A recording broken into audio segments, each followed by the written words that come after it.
We all appreciate a better cup of coffee, right? But let's just say it, sometimes we're tired. Well, today I'm going to show you how to take the BONAVITA Brewer and the CHEMEX Brewer and combine them to make phenomenal coffee with ease. So let's get started.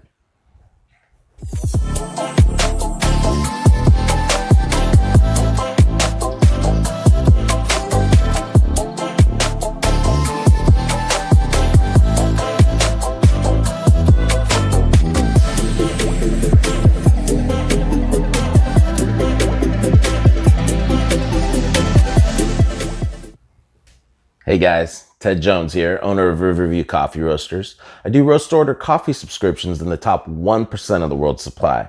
I roast them, ship them to you ultra fresh at the pace you like. I also teach you everything you need to know to get world-class coffee in the comfort of your own home. So if it's your first time on the channel and you'd like to see more, make sure to hit the subscribe button. Also hit the bell notifications button so you can always be notified when I put up a new post, okay?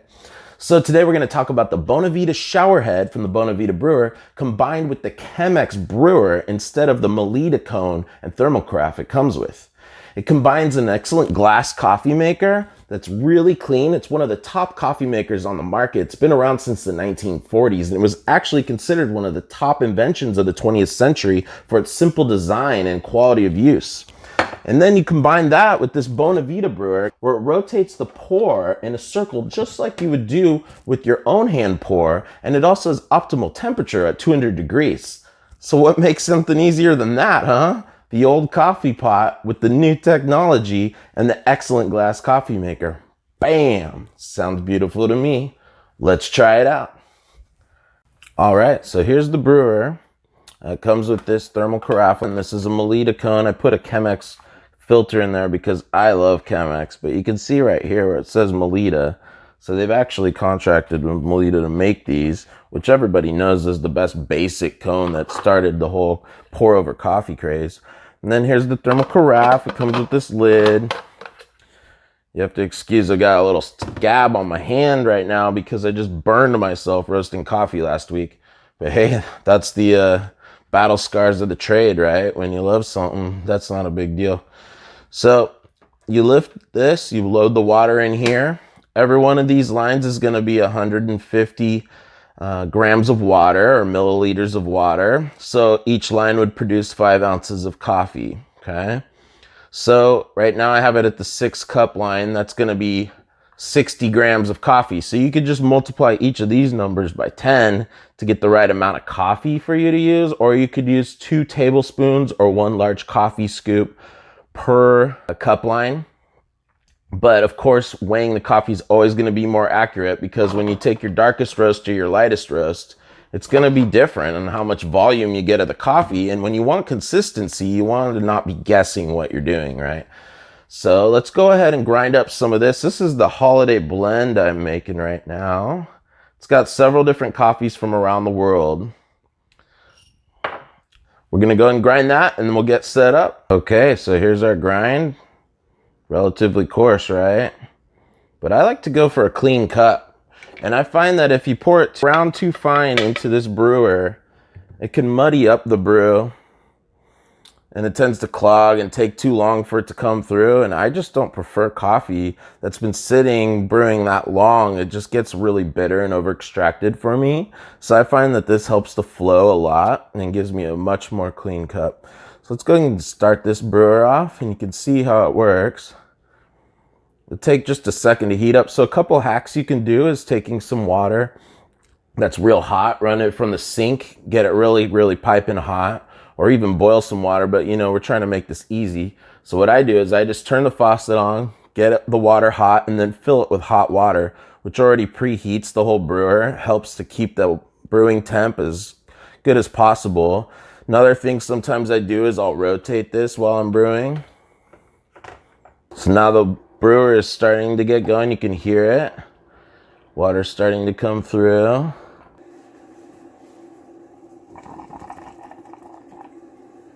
So when it's first starting, sometimes I'll rotate it a little. You don't have to do any of this stuff. You can just go ahead and walk away. But if I'm already in the kitchen, I figure why not rotate it a little to make sure it gets started evenly. And then just let it roll. Thank you, BONAVITA, for making this all so easy for me. You can see what a clean brewer this is, and see how this machine really drops the water nicely. You'll notice that sometimes it's coming out of a couple holes, sometimes it's coming out of other holes. It'll kind of mix it up a little bit for you. And wow, this coffee is really blooming nicely right now.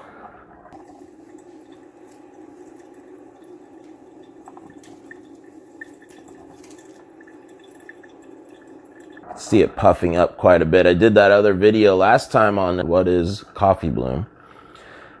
And that one explained how that's the gases coming out of the coffee. See, it's coming through. See how cleanly it's brewing? It's coming through nice and quickly.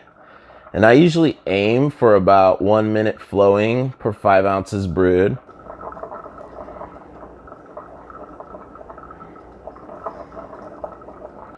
This is gonna dispense it fairly quickly into here, but coming through here, we want about 5 ounces coming out per minute. I find that gives a real balanced brew. And whenever I'm brewing more than a couple cups, I do go that extra course like I showed you, because when you're brewing this much coffee, 8 or 6 cups, it's gonna take some time for that water to pass through. And if it's taking more than 4 minutes, it's probably gonna start being a little bit more on the bitter side. And what we want is a balanced sweet cup. We don't want it to be finely ground and bitter, or coming through slow and bitter, or coarsely ground and sour, or coming through too fast and sour because not enough flavor or too much flavor came out. See, because I'm standing here for the video, I can easily rotate this brewer. If I was just chatting in the kitchen, that would be easy, right? But on the other hand, if I wanted, I could set this up. I could go take a shower. I could go make some other food. I could go take care of the kids, whatever I need to do. And when I come back, my coffee's going to be ready for me. That's kind of coffee brewer on a weekend morning. I like to use the Chemex on Sundays a lot, and I'll do a hand pour. But there are some other mornings when I'll just do it like this, or when I have family over and you don't want to fuss around.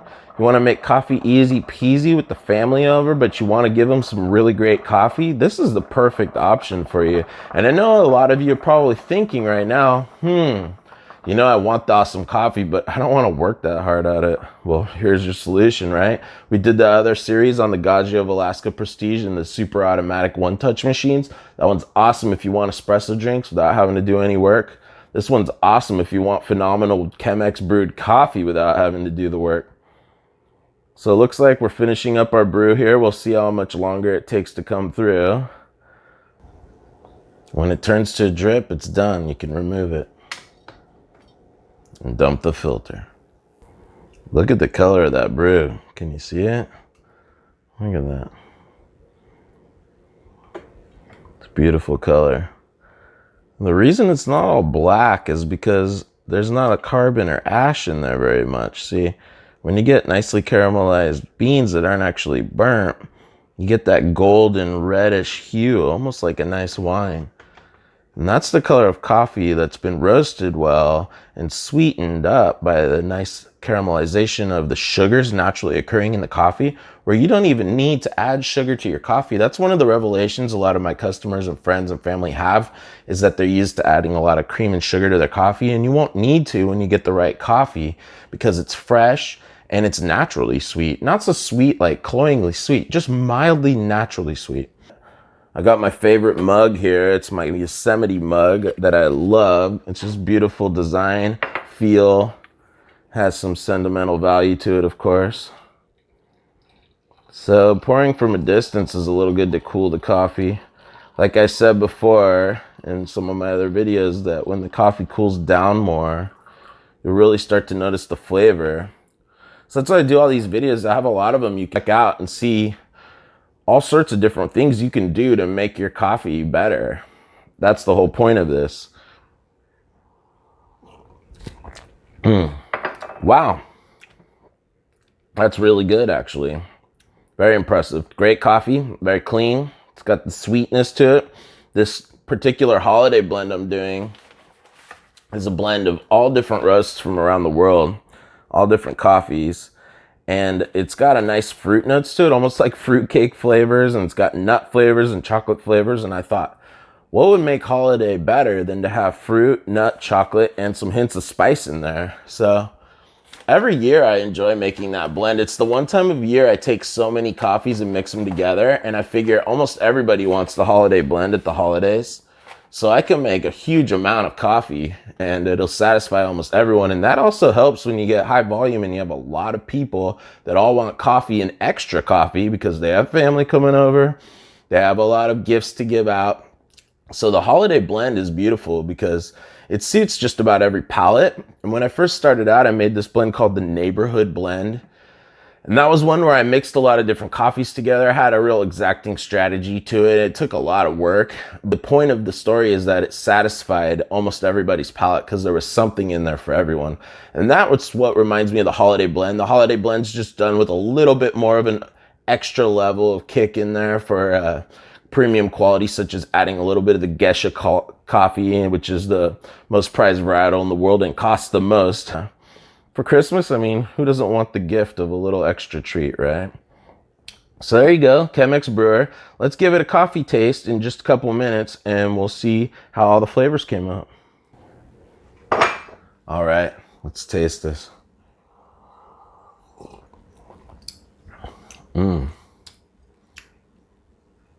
It's got just hints of bittering in there, which is intended in the coffees I used, and the brewing method adds to that a little. I will not say that the Chemex will add some bittering components you won't get from some of the other brewers, and you may or may not like that. Most people I know love the Chemex, but there's been times when I brewed with it that I thought it's too much bittering, and so coarsening up the grind will definitely help with that.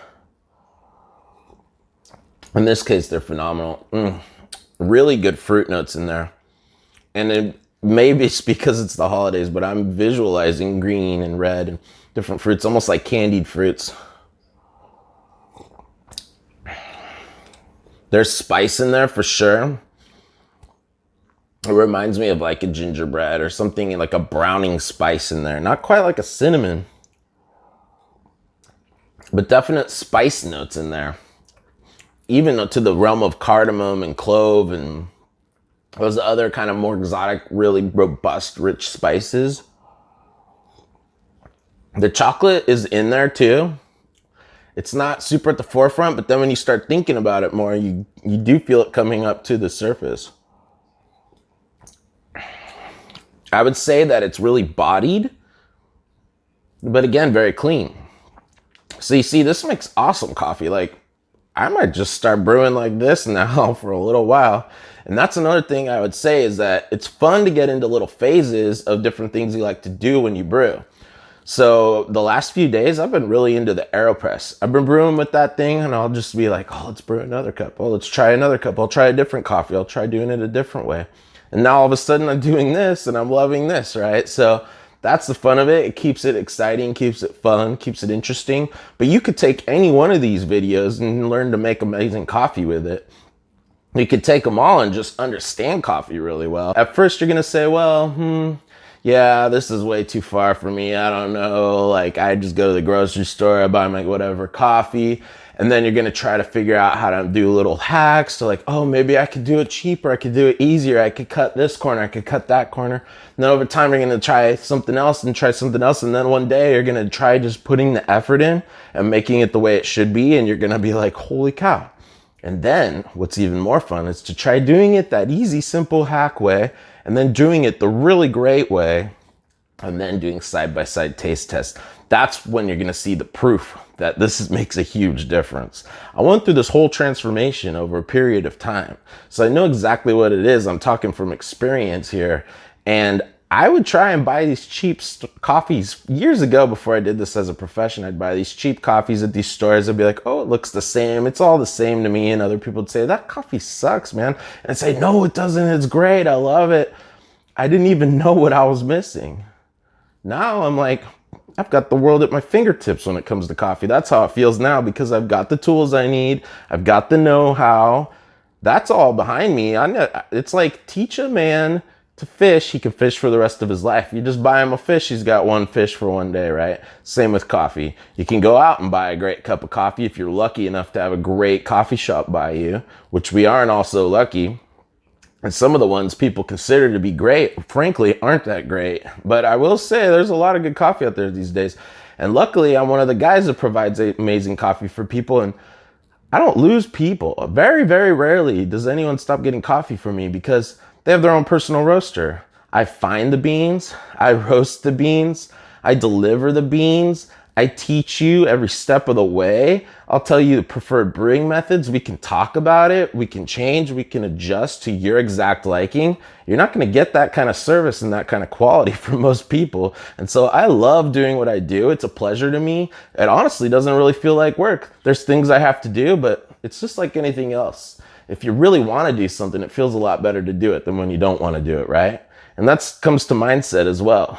And the coffee, we drink coffee because it gives us a good mindset most of the time, right? It peps you up, makes you happy.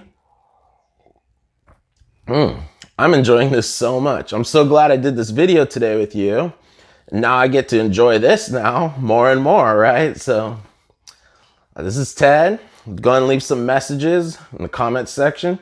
Love to hear what you have to say about it. Are you doing this stuff? Where are you in your journey? Are you just barely learning? Did you just pull out some instant coffee and brew it while you watch this? Do you have some stale, old, burnt black beans you got at the grocery store you've had for months or years? Or even just bought them, but they're already years old, right?